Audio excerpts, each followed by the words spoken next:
Balval Fest 22. ročník, zúčastňujem sa asi na 6. alebo 7. Ale čo sa týka rómskych festivalov a rómskych záležitostí, rómskych vecí a rómskej muziky hlavne, tak tam je moja práca asi 15-ročná a spolupracujem s rómskymi kapelami z celej Európy. Robil som s Goranom Bregovičom, Emírom Kusturicom, robím s Bobanom Markovičom, robím so Šaňom Daškom, fantastickým huslistom, a robím s fantastickými Sendrejovcami. Tento Balval Fest to je proste neopísateľná atmosféra. Keď chce niekto zažiť naozaj ten vietor, tak príde na Balval Fest do Kokavy nad Rímavicou, lebo to je to originál, to čo proste rómsky festival by mal obsahovať. To je dokonca aj búra bariéry medzi Rómami a nerómami. A ja som taký tmavší pán a tiež niekedy si myslia, že som Róm, ale ja nie som Róm, ale keby som Rómom bol, tak s hrdosťou sa k tomu hlásim.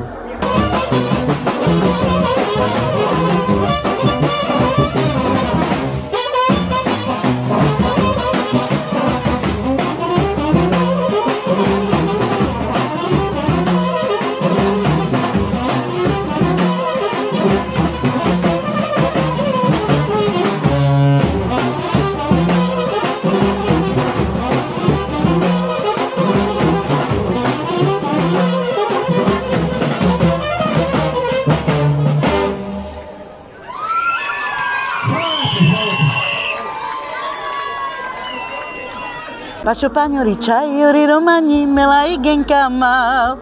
Joj mamo, de mám páni, mamo, de mám páni, mamo, de mám páni. Čo to znamená pre tých, čo by nevedeli? Že pri vodičke sedím, napijem sa vodičky a zároveň aj tancujem pri ohníku.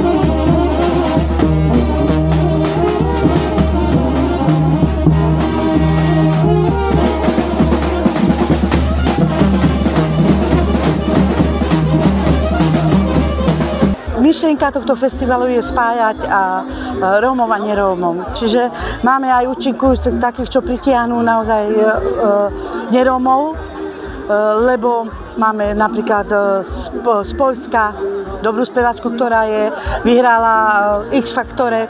Potom máme z Čiech, máme Srbsko, máme Slovensko. Prakticky aj my budeme vystupovať, lebo musíme aj my náš festival reprezentovať, ale naozaj táto myšlienka je veľmi výborná, lebo my chceme nie tak ale spontánne, aby ľudia sa zabávali, aby boli voľní, ako naozaj ten vietor, ktorý v tále fúka tak voľno. A Rómovia sú prakticky takí, tak ja si myslím, že tá myšlienka je veľmi dobrá a ľudia sú tu šťastní. No. Je niečo, čo by ste ešte zaželali tomuto festivalu do budúcna?